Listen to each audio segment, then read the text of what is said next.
ومن يضلله فلا هادي له ونشهد أن لا إله إلا الله وحده لا شريك له ونشهد أن سيدنا مولانا محمدا عبده ورسوله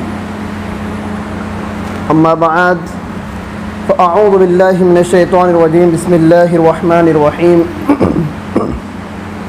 قد قال الله تبارك وتعالى الذين إن مكناهم في الأرض أقاموا الصلاة وآتوا الزكاة وأمروا بالمعروف ونهوا عن المنكر ولله عاقبة الأمور. وقال في موضع آخر للفقراء الذين أحصروا في سبيل الله لا يستطيعون ضربا في الأرض يحسبهم الجاهل أغنياء من التعفف. وقال في موضع آخر وأنفقوا مما رزقناكم من قبل أن يأتي أحدكم الموت. وقال النبي صلى الله تبارك وتعالى عليه وسلم اتقوا النار ولو بشق تمرة أو كما قال صلى الله عليه وسلم. صدق الله مولانا العظيم وصدق رسوله النبي الكريم ونحن على ذلك لمن الشاهدين والشاكرين والحمد لله رب العالمين.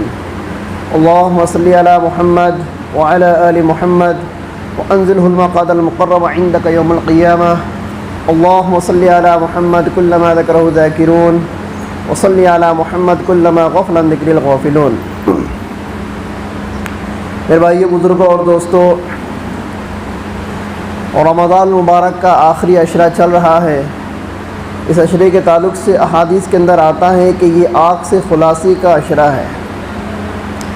یہ باتیں صرف ہماری سننے کے لیے بہت اچھی لگتی ہے کہ پہلا عشرہ یہ رحمت کا عشرہ ہے، دوسرا عشرہ مغفرت کا ہے، تیسرا آگ سے خلاصی کا ہے. لیکن ان باتوں کی حقیقت کو ہم سمجھتے نہیں ہیں. سب سے پہلی بات تو سمجھنے کی یہ ہے کہ رمضان کا مہینہ یہ صرف اللہ تبارک و تعالیٰ نے مومنوں کو بھوکا رکھنے کے لیے نہیں بنایا ہے.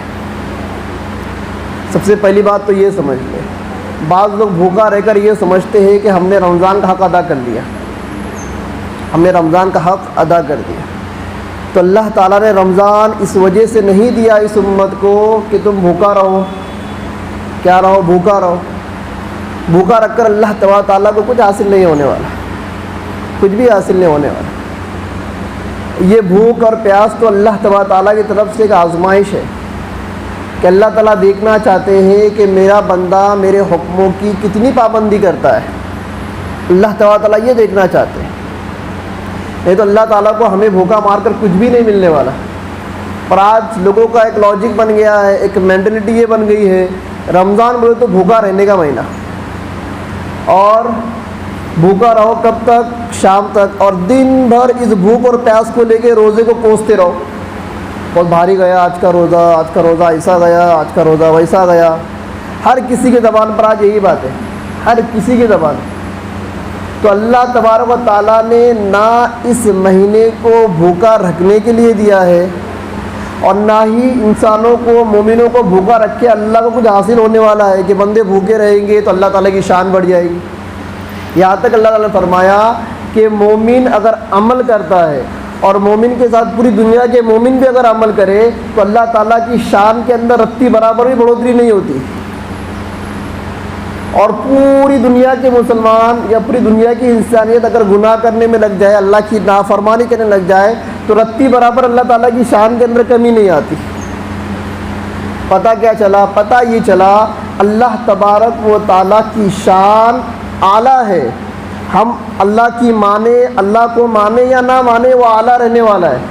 اور ہم چاہے اللہ کی کتنی بھی نافرمانی کرے، کتنی بھی اللہ کی گستاخیاں کرے، کتنی بھی اللہ کے حکموں کو توڑے، اللہ تبارک تعالیٰ کی شان کے اندر رتی برابر بھی کمی نہیں آنے والی ہے. یہ تو مومن کو اللہ تبارک تعالیٰ نے جو عبادتیں دیے ہیں، یہ مومن کے فائدے کے، مومن کے فائدے کے لیے ہے، ایمان والے کے فائدے کے لیے. کہ ایمان والا اگر اعمال میں جڑے گا، احکامات کے اندر جڑے گا، اللہ کی عبادت کرے گا، سنتوں کی پابندی کرے گا، تو اس کا بینیفٹ ملنے والا ہے مومنوں کو.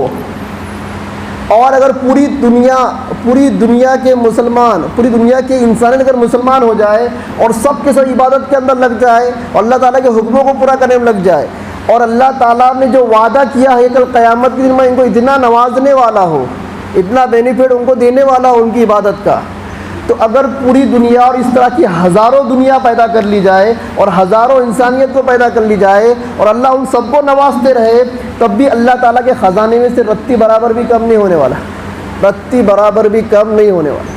دوستو، اللہ تعالیٰ کی شان اعلیٰ ہے، ارفق ہے، اس کا مقابلہ کوئی نہیں کر سکتا۔ نہ ہمارے خیالات وہاں تک جا سکتے ہیں، نہ ہماری سوچ وہاں تک جا سکتی ہے۔ اللہ تعالیٰ کے پاس اتنا کچھ ہے، وہ تو مالک کائنات ہے، خالق کائنات ہے۔ اس دنیا کی طرح وہ لاکھوں دنیا پیدا کر سکتا ہے۔ جو آج جنت بنی ہوئی ہے اللہ تعالیٰ کے علم میں، جو جنت ہے، اس جنت کی طرح ہزاروں جنتیں اللہ تعالیٰ پیدا کر لے، اللہ تعالیٰ کے خزانے کے اندر سے رتی برابر بھی کمی نہیں آنے والی۔ کیا پتہ چلا؟ پتہ یہ چلا، بندہ یہ سوچتا ہے کہ میں عبادت کروں گا، میں اللہ کے راستے میں خرچہ کروں گا، میں اللہ کے راستے میں دعوت و تبلیغ کروں گا، اس سے اللہ کا دین، اللہ کی شان بڑھ جائے گی۔ نہیں دوستو، اس سے اللہ کی شان تو بڑی ہوئی ہے، اللہ کی شان تو اعلیٰ ہے، اللہ کی شان ہے، اس میں کبھی بیشی ہونے والی نہیں ہے۔ لیکن یہ تو ہمارے لیے ہے کہ ہم اگر اللہ تعالیٰ کے حکموں کو پورا کرتے ہیں تو اس کا بینیفٹ ہم کو ملنے والا ہے۔ اس لیے کہ اللہ تعالیٰ نے ہم کو یہاں پر آزمائش کے لیے بھیجا ہے۔ کس کے لیے بھیجا ہے دوستو؟ آزمائش کے لیے بھیجا ہے۔ تو رمضان کا مہینہ اللہ تبارک تعالیٰ نے اس وجہ سے نہیں دیا کہ تم بھوکا رہو، اللہ تعالیٰ نے رمضان کا مہینہ اس وجہ سے دیا کہ تمہارے اندر اللہ کا خوف اور اللہ کا ڈر آ جائے۔ آج اللہ کا خوف، اللہ کا ڈر ہمارے دلوں سے نکل چکا ہے۔ یہ علت جو بیان کی گئی روزے کی، یا ایھا الذین آمنوا کتب علیکم الصیام کما کتب علی الذین من قبلکم لعلکم تتقون، اس وجہ سے تم کو روزے دیے گئے تاکہ تمہارے اندر تقوی آئے، ڈر آئے۔ اور آج ڈر اور خوف ہمارے دل سے نکل چکا ہے۔ آج ایک وقت کی نماز چھوڑنا ہمارے لیے بہت آسان ہے، بالکل ڈر نہیں اللہ کا۔ یہاں تک کہ لکھا ہے من ترک الصلاۃ متعمدا فقد کفر، کہ جس نے نماز کو جان بوجھ کر چھوڑ دیا اس نے کفر والا عمل کیا۔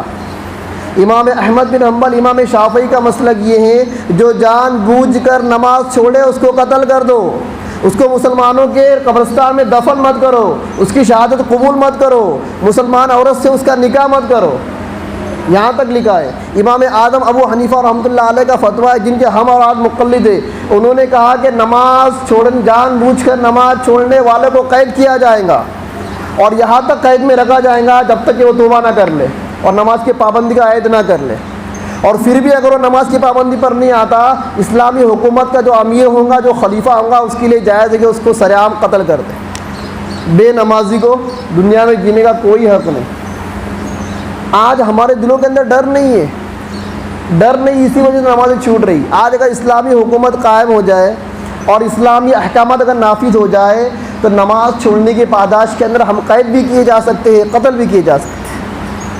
اب اس سے اندازہ لگاؤ یہ نماز اللہ کی کتنی بڑی عبادت ہے۔ اس کے بعد آتا ہے زکوٰۃ کا نمبر۔ اس کا نمبر آتا ہے زکوٰۃ کا۔ ہماری نمازیں مکمل نہیں ہوتی، زکوٰۃ کیسے مکمل ہوگی؟ ہماری نمازیں مکمل نہیں ہوئی، ہم نمازوں کے مکمل پابند نہیں پڑے تو ہم زکوٰۃ کے پابند کیسے بنیں گے؟ اس لیے کہ اصل تو پہلے نماز ہے، بعد میں زکوٰۃ ہے۔ 82 مقامات پر اللہ تبارک تعالیٰ نے فرمایا اقیموا الصلاۃ وآتوا الزکاۃ، اقیموا الصلاۃ وآتوا الزکاۃ۔ قرآن میں 82 مقامات پر فرمایا۔ اگر اس کا لاجک اگر دیکھیں، انسانی زندگی کتنی ہے؟ 60 سال 70 سال، کوئی 80 سال تک جاتا، کوئی 90 سال تک جاتا۔ ایک ایگزامپل کے طور پر اگر کسی بندے کی عمر 82 سال ہے، کتنی سال ہے؟ 82 سال کسی کی اگر عمر ہے، تو اللہ تعالیٰ کا یہ قرآن ہر سال اس کے لیے اعلان کر رہا ہے زکوٰۃ ادا کر۔ بات سمجھ رہے؟ کسی کی عمر 82 سال ہے تو اللہ کا یہ فرمان اور اللہ کا یہ حکم اس کو ہر سال یہ دعوت دے رہا ہے کہ تو ہر سال اپنے مال کی کیا نکال؟ زکوٰۃ نکال۔ لیکن آج ہمارے دلوں کے اندر ڈر نہیں ہے، ہم نمازیں چھوڑ رہے ہیں، ہمارے دلوں کے اندر اللہ کا خوف نہیں ہے، ہم زکوٰۃوں کو ادا نہیں کر رہے۔ آتی بات روزے کی، آج آپ سروے کر لیجئے، اپنے شہر کا سروے کر لیجئے، کتنے فیصد لوگ روزے رکھ رہے ہیں؟ سروے کر لیں آپ، کتنے فیصد لوگ تراویح پڑھ رہے ہیں؟ پورے آپ اپنے شہر کا سروے کر لیں. جب چاند رات تھی تو وہاں تک مسجد بھری ہوئی تھی, اب مسجد 2-3 صف تک آ گئی. جب چاند رات تھی تو مسجد کہاں تک بھری ہوئی تھی؟ وہاں تک بھری ہوئی تھی, صحن کی آخری صف تک. ہر مسجدوں کا یہ حال ہے. اور آج مشکل سے 3 یا 4 صف پوری ہو رہی ہے, رمضان ختم ہونے صرف 6 دن باقی. تو رمضان ختم ہوتے ہوتے آدمی میں تقویٰ آنا چاہیے تھا کہ اس طرح کی ہر درمی آنی چاہیے تھی, اس طرح کی بے غیرتی آنی چاہیے تھی کہ تقویٰ آنا چاہیے تھا. تو ہمارے اندر تقویٰ نہیں آیا, ہمارے اندر کیا آئی؟ بے غیرتی آئی. شروع میں لوگوں کا دیکھا دیکھی ہم نے خود پابندی کی ہے, خوب پابندی کی ہے, اور جیسے جیسے دن گزرتے گئے ہماری پابندیاں بھی اور کمزوریاں آتی گئی. تو دوستو, اللہ تبارک تعالیٰ نے یہ جو احکامات نازل فرمائے اس وجہ سے نازل فرمائے کہ بندوں کے اندر تقویٰ اور طہارت آ جائے. اور تقویٰ اور طہارت کا بینیفٹ کس کو ہے؟ ہماری ذات کو ہے.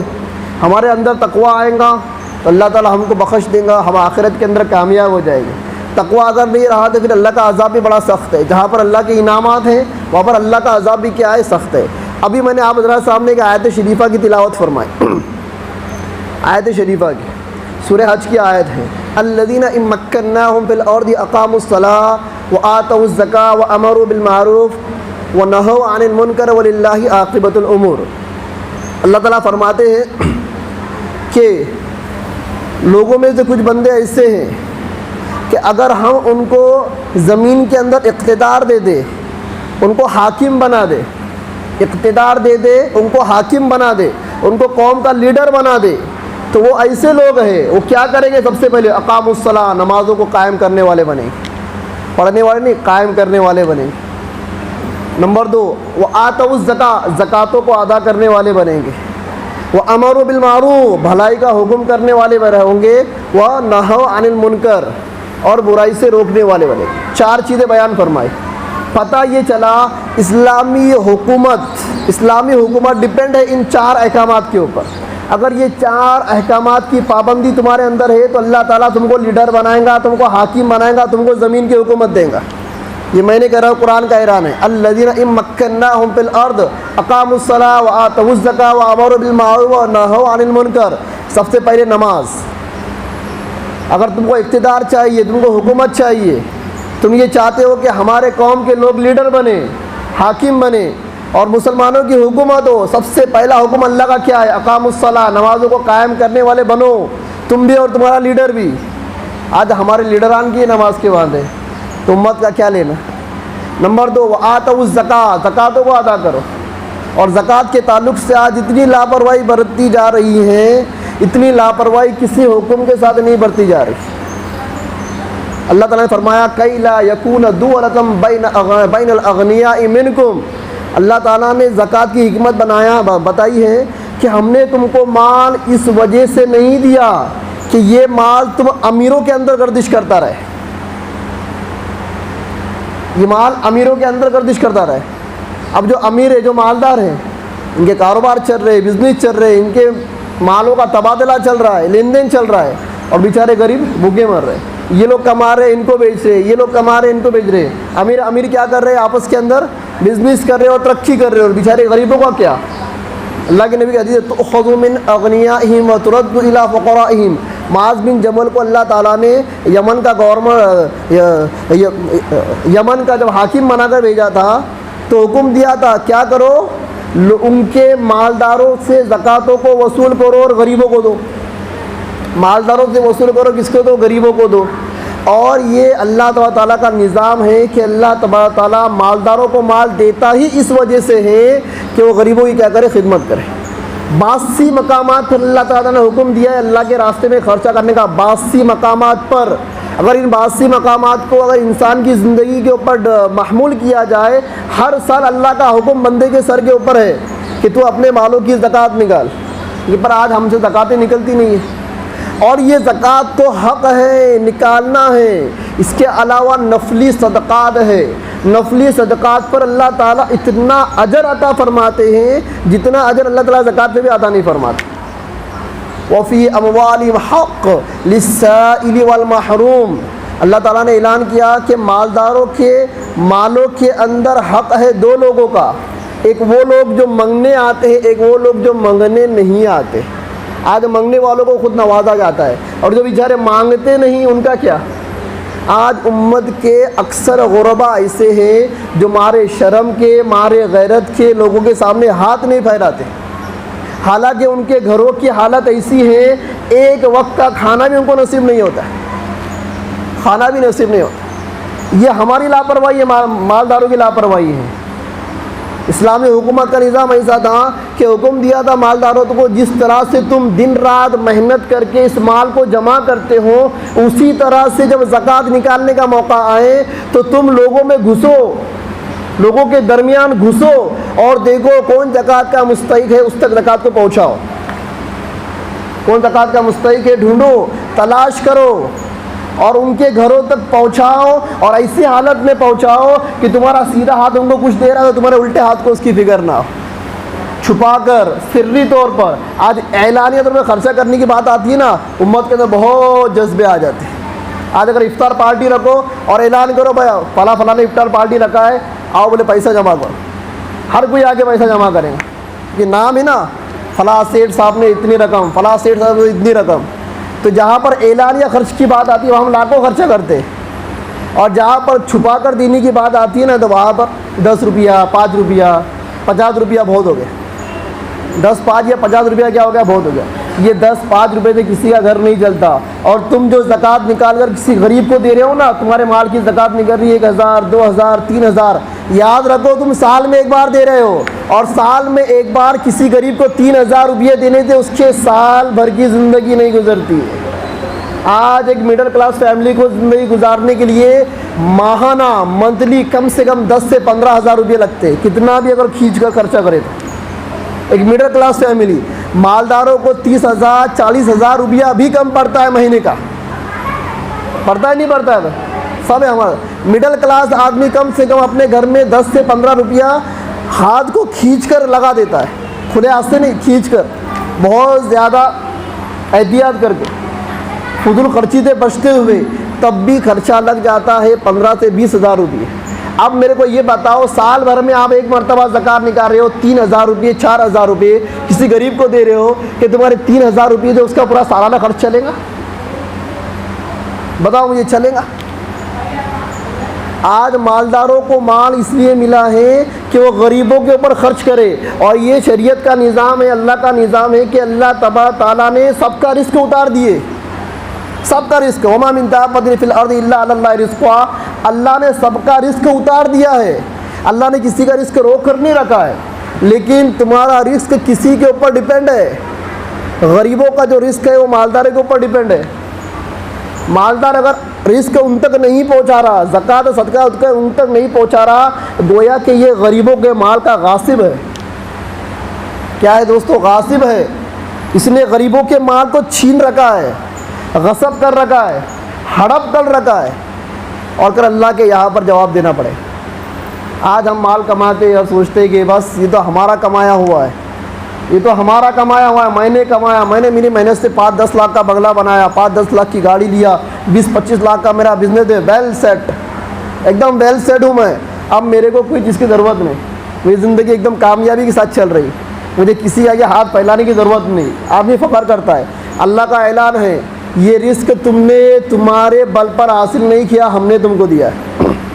جس طرح سے تمہارا پڑوسی فاقوں کی شکل میں زندگی گزار رہا ہے، تم بھی فاقہ کشی کی زندگی گزار سکتے تھے، لیکن ہم نے اس کو رزق نہ دیتے ہوئے تجھے رزق دیا، اور تیرے مال کے اندر اس کا حق متعین کر دیا۔ اب تجھ پر یہ حق ہے کہ اس کی مدد کر، ورنہ ہم اس بات پر بھی قادر ہے کہ تجھے ایک ہی رات میں فقیر بنا کر اس کو ایک رات میں مالدار بنا دے۔ اللہ قادر ہے، نہیں قادر ہے اس بات پر؟ اللہ قادر ہے اس بات۔ تو مالداروں کو سوچنا چاہیے کہ زکوٰۃوں پر پہنچانا چاہیے لوگوں کے گھروں پر جا کر، اور تلاش کرنا چاہیے کہ کون لوگ مستحق ہیں۔ آج ہمارے پاس تلاش کرنے اور سرچ کرنے، سروے کرنے کا بالکل جذبہ نہیں۔ بیچاری یہ مدارس والے آتے ہیں، اعلانات کرتے ہیں، آدمی کو بھی ٹائم نہیں بھائی، دن بھر کاروبار کے اندر رہتا ہے، دن بھر دکانیں بیٹھا پہ، مولوی صاحب آ گئے مدرسے سے بنا دیا پاؤتی، اور سمجھ گیا کہ میرا حق ادا ہو گیا۔ مدرسوں کو زکوٰۃ دی جا سکتی ہے، ایک ہیلے کے طور پر دی جا سکتی ہے، دینا بھی چاہیے۔ وہ تحصیل علم کا ایک ذریعہ ہے، وہ اسلام کے قلعے ہیں، وہاں پر غریب یتیم بچے پڑھتے ہیں، اور وہاں پڑھنے کے بعد وہ اسلام کی شریعت کی تعلیم حاصل کرتے امت کے اندر اس کو عام کرتے. مدارس کا حق ہے اور یتیم خانوں کا بھی حق ہے. لیکن آپ یہ نہ سمجھ لیں کہ صرف زکوٰۃ مدرسوں کو ہی دینا ہے. جو ساری زکوٰتیں مدرسوں کو اگر جاتی رہیں گی تو ان غریبوں کا کون مداوا بنے گا؟ میں مدارس کا انکار نہیں کر رہا ہوں، مدارس کو دینا ہے. آج بہت سارے لوگ ہیں وہ مدرسے کی پودیاں بناتے ہیں 50,000 30,000 20,000 پوری کی پوری زکوٰۃ اٹھا کر ان کو دے دیتے. منع نہیں ہے، لاکھ روپیہ بھی تم مدرسوں کو دے سکتے ہو تب بھی کم ہے. تم اگر کسی مدرسے کو خود کے خرچے میں چلانے پر لے لو تب بھی کم ہے تمہارے لیے. اللہ نے تم کو اتنا دے رکھا ہے. لیکن تمہارا جھکاؤ صرف مدارس کی طرف نہ ہو، غریبوں کو بھی دیکھو. غریب ہے اور غریبوں کے اندر جو بیمان ہیں بیچارے، اور یہ ایسے غریب ہے لا یسألون الناس الحافا، لوگوں کے سامنے ہاتھ نہیں پھیلاتے شرم کے مارے، غیرت کے مارے. خاندانی لوگ ہوتے پر کچھ حالات ایسے آ جاتے ہیں، قرضوں میں ڈوب جاتے ہیں، بیماری کے اندر لاچار ہو جاتے اور پورے کنگال ہو جاتے. گھروں کے اندر کھانے کے لیے کچھ نہیں ہوتا. اب کچھ غریب تو ایسے بھی دیکھنے گئے کہ بڑے بڑے مہلک بیماریوں نے ان کو کیا کر لیا ہے پکڑ لیا ہے. احمد نگر کی ایک کارگزاری آپ کو سناؤ. ہمارے ایک ساتھی نے ایک مالدار دوست کو فون کیا کہ بھائی تیری زکوٰۃ ہے کیا؟ بولے ہاں ہے. کتنا ہے؟ بولے 3,000 روپیے. چل فلاں غریب ہے اس کو دے کر آنا ہے. وہ کہنے لگا بولے مفتی اب تم جاؤ اور دے کر آؤ. ہم نے کہا بھائی ہم تیرے مال کے تیرے زکوٰۃ کے ٹھیکیدار نہیں ہیں. اللہ کا حکم ہے تمہاری زکوٰۃ اپنے ہاتھ سے ادا کرو، اور یہ تیرے مال کا کچرا ہے تو میرے آدمی کیوں دے رہا ہے؟ تو خود جا کے ادا کر. وہ بندہ نہیں آ رہا تھا، اس کو زبردستی لے کر گئے. زبردستی جس گھر پر لے کر گئے وہ گھر میں ایک بندہ تھا ڈرائیونگ کرتا تھا، لیکن اس کو پکڑ لیا کینسر نے، اور آدھے سے زیادہ چہرہ اس کا سڑ گیا ہے. منہ کے اوپر پورا کپڑا باندھا ہوا ہے اور حالت بالکل ہڈی کا ڈھانچہ ہے. 3 سے 4 چھوٹے چھوٹے بچے، اور اس کی بیگم اس کی بیوی جو کبھی زندگی میں گھر سے باہر نہیں نکلی، لوگوں کے گھر میں جا کر کام کر رہی، گھر چلانا ہے نا. جب اس بندے کو وہاں پر لے کر گئے اسے کہا کہ بھائی دے اپنی زکوٰۃ. جب اس نے 3,000 روپئے جب دیا وہاں پر اس بندے کو، جب باہر کو آیا تو اس نے پوچھا یہ کینسر کا مریض ہے، اس کی حالت تو ایسی کہ یہ 2 مہینے ٹکیں گا نہیں ٹکیں گا اللہ کو معلوم، میرے 3,000 روپئے سے اس کو کیا ہونے والا؟ تو میں نے اس سے کہا کہ یہی چیز تجھے دکھانی تھی کہ تیرے 3,000 روپئے سے نہ اس کے کینسر کا علاج ہو سکتا ہے، نہ اسے گھر چل سکتا ہے، نہ اس کا علاج ہو سکتا ہے، نہ گھر چل سکتا ہے. اللہ تعالیٰ نے فرمایا وفی اموالہم حق، زکوٰۃ کے علاوہ بھی تمہارے مالوں میں حق ہے غریبوں کا، للسائل مانگنے والوں کا بھی، والمحروم جو نہیں مانگتے ان کا بھی. اس بندے کے آنکھ میں جو آنسو آ گئے، گھر پر گیا، کہا کہ میری زکوٰۃ تو پوری ہو گئی مفتی صاحب، لیکن میں نے گھر میں بھی خرچے کے واسطے کچھ پیسے دیا تھا، وہ بھی لا کے اس کو دیتا، اور انشاءاللہ مجھ سے جو بھی بن سکے گا انشاءاللہ اس کے علاج کے لیے میں کیا کروں گا؟ محنت کروں گا. میں خود لوگوں کو کہوں گا تشکیل کروں گا، خود سے بھی لگاؤں گا، لوگوں کو بھی کیا کروں گا؟ ترغیب دوں گا لگانے. پھر وہ گھر گیا، فوراً اسی وقت ہم کو گھر لے کر گیا. اس کی بیوی کو اس نے کوئی 5,000 روپئے دیا تھا خرچے کے لیے، وہ اٹھا کر لایا، ہمارے ہاتھ میں دیا اور کہا کہ مفتی صاحب یہ پاک رقم ہے، یہ زکوٰۃ کی رقم نہیں ہے، جاؤ اس بندے کو دے کر آ جاؤ، جاؤ اس بندے کو دے کر آ جاؤ. تو ایسے ہزاروں گھر ہے، ہزاروں گھر. آپ اپنے محلے میں دیکھیے، شہر میں دیکھیے، رشتہ داروں کے اندر دیکھیے، ہزاروں ایسے گھر ہیں جو مہلک بیماریوں کے اندر کیا ہے پریشان ہیں.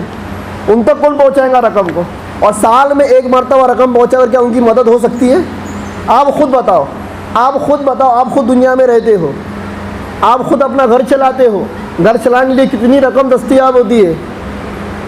تو دوستو یہ اللہ کا نظام ہے کہ اللہ تبارک تعالیٰ نے رزق کو مکمل طور پر بانٹ دیا ہے امت میں، لیکن کچھ لوگوں کا رزق کچھ لوگوں کے اوپر ڈپینڈ کر دیا ہے.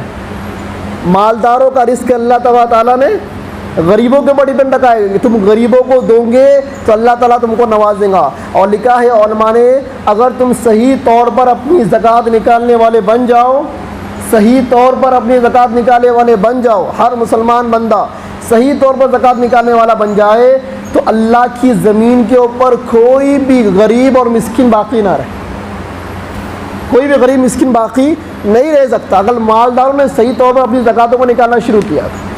تو دوستو باتیں بہت زیادہ ہے، زکوٰۃ کے فضائل بہت زیادہ ہے، زکوٰۃ کے مسائل بہت زیادہ ہے، کن چیزوں میں زکوٰۃ واجب ہوتی ہے، زکوٰۃ کب واجب ہوتی ہے، مسائل سیکھنے کی چیز ہے.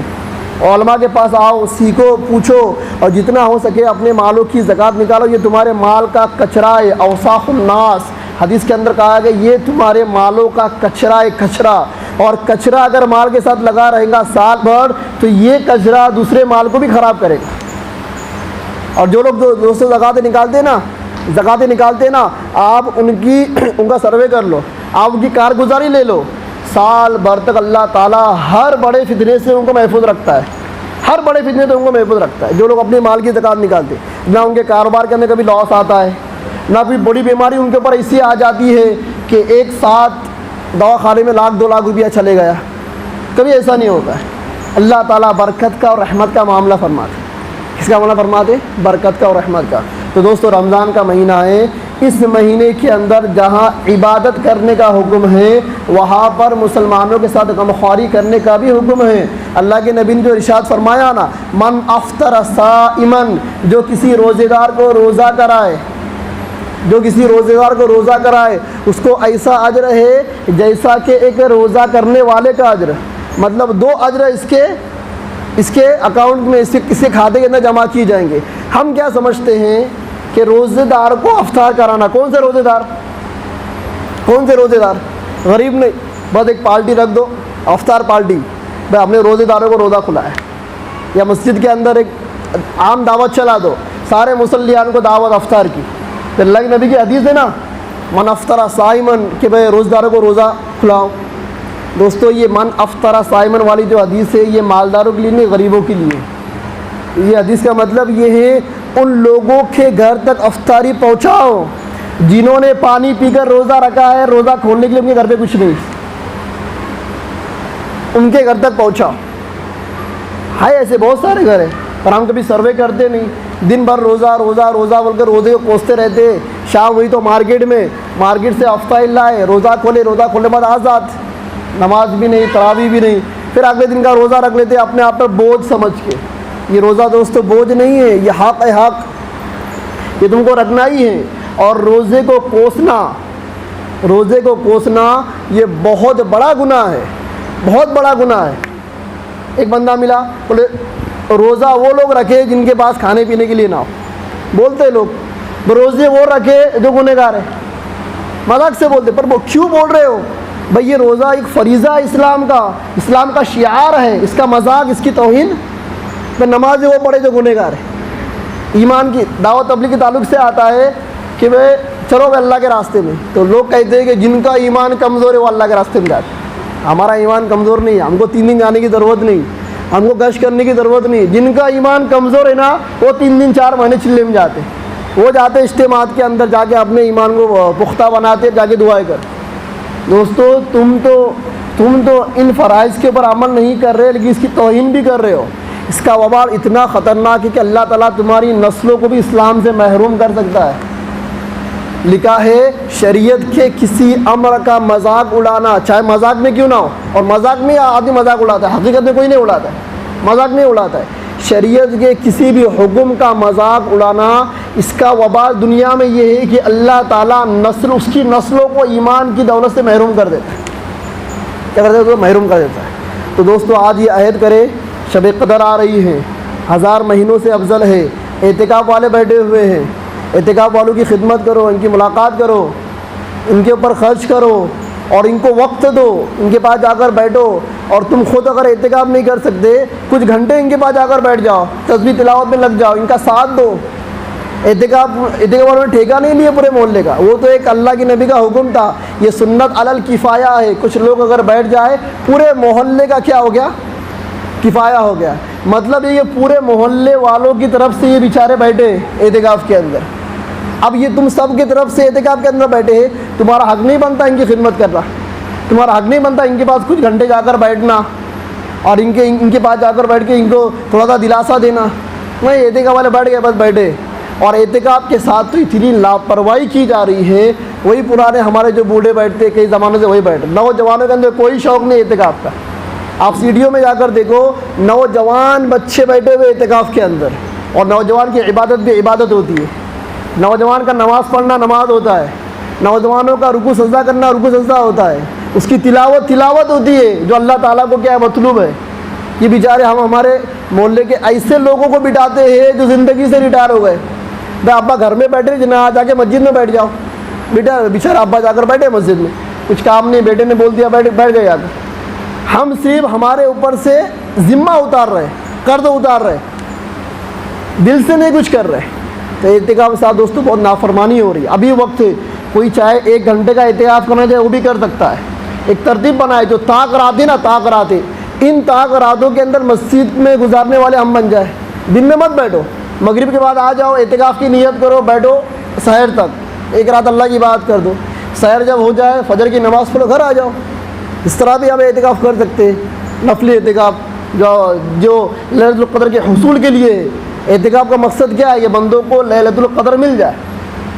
لیکن ہم کو کیا لیلۃ القدر سننے میں اچھی لگتی ہے, مولوی صاحب بیان کر رہے 1000 مہینوں سے افضل, 1000 راتوں سے افضل ہے, سننے میں اچھا لگتا ہے. فضائل اعمال میں سن لیے, ممبر میں مولوی صاحب کی باتیں میں سن لیے, اور واٹس ایپ پہ میسج آیا ہے لیلۃ القدر کا میسج, 1000 مہینوں سے افضل, فارورڈ فارورڈ فارورڈ فارورڈ, بس بیچاری فارورڈ ہو رہی, فضائل فارورڈ ہو رہے, عمل میں نہیں آ رہے لوگوں.